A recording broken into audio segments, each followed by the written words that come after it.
may I ask, who is the real owner of the corporation? So you are the incorporators, you are the president, but you do not know the real owner of the corporation.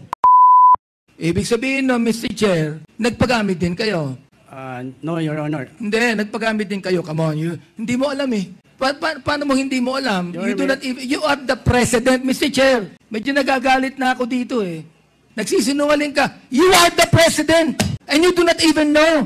So anong ibig sabihin nito? Niloloko mo ang committee ito? You better tell the truth because I am going to cite you in contempt to make a motion to it. My goodness, hindi mo alam? Ano ba kayo? Mga tanga ba kayo? Are you going to allow yourselves to be used by a Chinese national and you do not even know the corporation? You are the president of the corporation. May I know if we have the incorporators of the Lucky South 99 Corporation here?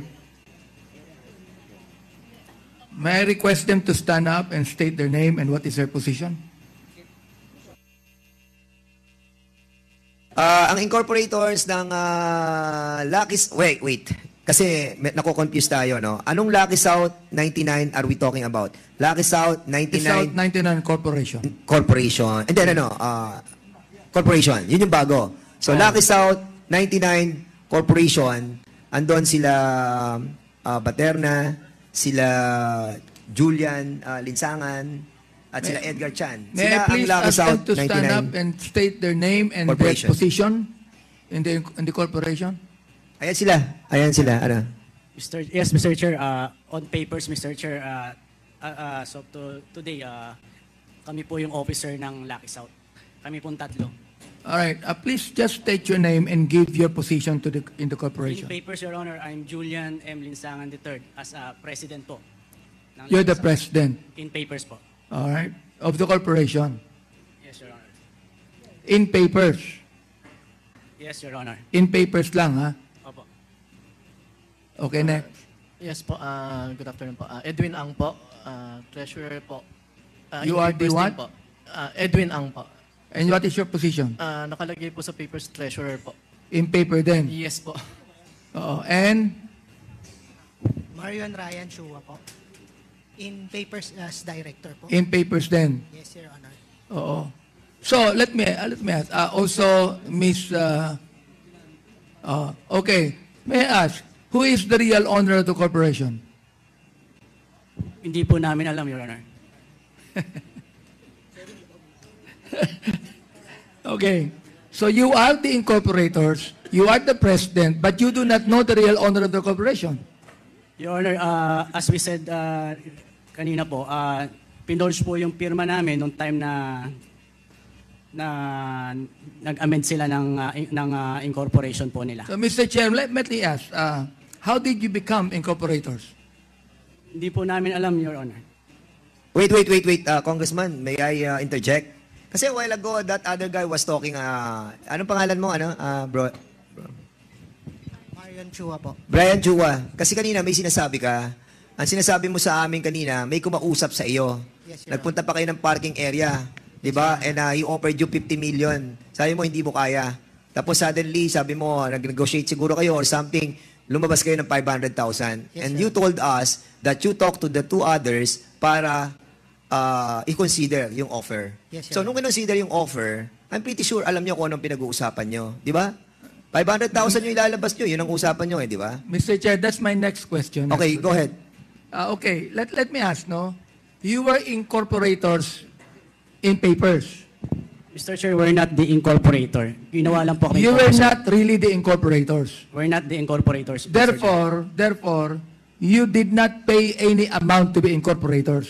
Yes, Mr. Chair. Now, you only became incorporators to be able to satisfy the regulation of corporations in which 60% are owned by Filipinos. Pwede po pakiulit yung question, Mr. Chair. Okay. Ano ba yung question ko? Do you realize that in any corporation in the Philippines, that the corporation must be owned specifically 60% by Filipinos? Do you realize that? Do you know that? Opo, Mr. Chair. Okay, do you know that? Therefore, you own 60% of the share.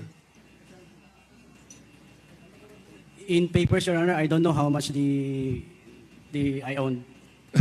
So you do not even know how much share do you have. Hindi po, Your Honor. You did not contribute any money as far as buying shares is concerned. No, Your Honor. Therefore, the corporation is owned by Chinese nationals who aren't even Filipinos. Hindi ko po alam, Your Honor. Ibig sabihin no, Mr. Chair, nagpagamit din kayo.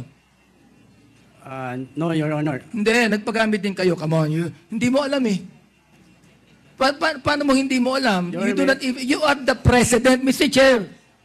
Medyo nagagalit na ako dito eh. Nagsisinungaling ka. You are the president. And you do not even know. So anong ibig sabihin nito? Niloloko mo ang committee ito? No, Your Honor. May I continue the... Oh, go ahead, just continue. The story You better tell the truth because I am going to cite you in contempt to make a motion to it. Yes, Your Honor. My goodness, hindi mo alam? Ano ba kayo? Mga tanga ba kayo? Are you going to allow yourselves to be used by a Chinese national and you do not even know the corporation? You are the president of the corporation. You are. Mr. Chair, actually, Your Honor, meron pong mga dokumento, pinail ang Lucky South sa SEC na forged po yung mga pirma namin at hindi po namin alam kung ano po yung mga... So you are admitting right now that your signatures were not your signatures, they were forged. Yes, Your Honor, that's why po nag-file kami ng kaso sa So Makati. they were forged. Yes, Your Honor. Who forged it? We don't know, Your Honor. Maybe the Lucky South po. Maybe the Lucky South. Okay. Again, let me repeat, Mr. Chair. Who do you believe is the owner of the Lucky South 99 Corporation? The previous po, the Chinese, ang nakalagay po doon sa... What is the name of the Chinese? Doon po sa... Before po lumabas yung pangalan namin, ang president po yung Zhang Ji. Sino po, Mr. Chair? Zhang Ji, Mr. Chair. Who is Jiang Qi? Doon po sa... Sabi mo kanina sa amin, di mo alam eh. Nabasa lang po namin dito sa nakuha namin dokumento. Have you met him? No, Your Honor. Have they talked to you? No, Your Honor. So, yung Jiang Qi na yan, alam mong Chinese yan, di ba? So, ibig sabihin, nagpaloko kayo sa Chinese. I think, Your Honor, naloko po kami doon sa... Ayun. So, ina-admit niyo, Mr. Chair, na sila ay naloko ng mga Chinese. Now, to question here, magkano binayad sa inyo ng Chinese? No, Your Honor, wala. Meron. You do not lie to me here. Hindi pwede na gamitin kayo ng Chinese owners na walang binayad sa inyo. Come on. Mr. Chair, We're not stupid here. Nagpagamit kayo ng ganun lamang na hindi kayo binayaran? forge nga po yung pirma namin, Mr. Chair. Mr. Chair, I'd like to make a motion to hold these people in contempt. Okay, there's a motion. But before we move for the second motion, I would like to remind yung ating mga incorporators doon sa company na yon.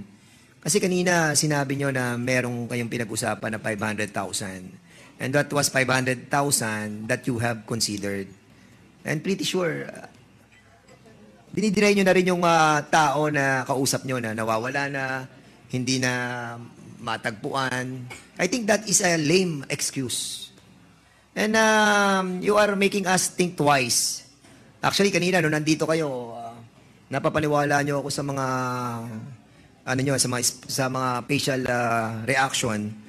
But when you spoke a while ago, yung isa, nagkaroon kayo ng contact doon sa Lucky South 99 eh. At hindi nyo lang inaamin ngayon, but you were tempted, most likely you were tempted to enter, no? With them. Kasi hindi sila mag-o-offer ng 50 million eh. Kanina, come to think of it, hindi sila mag-o-offer sa inyo ng 50 million kung there's nothing on it. And as a matter of fact, you consider it. You consider it. Anyway, so I hope that yung puso ng ating kaibigan, si Chairman, Mr. Chair, there is a motion. There is a pending motion. So, Mr. Chair, before you... Congressman Barbers. Mr. Chair,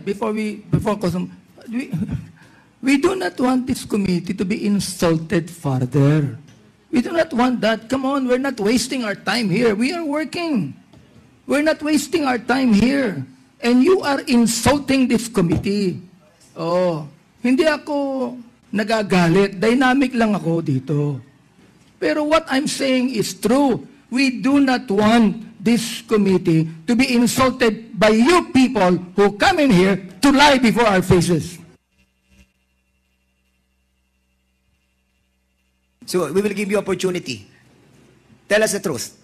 Kasi alam namin meron kayo nalalaman. Just give us something.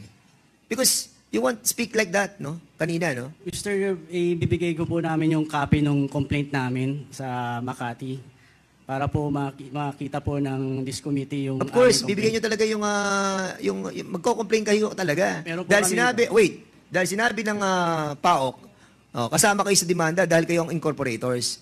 And you're trying to have a safe passage in here na hindi kayo involved. Pero in all reality, no, because of your statement a while ago, we can assume here that talagang kasama kayo, kilala niyo yung Lucky South 99. You were used and you are allowing to be used until now. Until now. At akala nyo, maloloko nyo ang kongresong ito, pati ito, si Baterna, akala nito, maloloko tayo. Pero babalikan namin kayo. Okay? Mr. Chair, I reiterate my motion. Mr. Chair, Barbers. Mr. Chair, before you rule on the motion, may I just ask for a 1-minute suspension for the committee to get our acts together? 1 minute suspension. Umani naman ito ng iba't ibang reaksyon mula sa ating mga netizens. Ayon kay Ronel Osido, ang daming nadadamay na inosente sa mga kalokohan ng mga pogo. Pahayag naman ni Arturo Soto, ang gisahin ay ang mga big time huwag ang mga biktima, paano sila nagpagamit biktima din sila. At ito naman ang saloobin mula sa ating kababayan na si Rica Abatona, ipo-lifestyle check nyo sila para ma-evaluate ng maayos. Mga kababayan, feel free to comment below para maglabas ng saloobin sa balitang ito.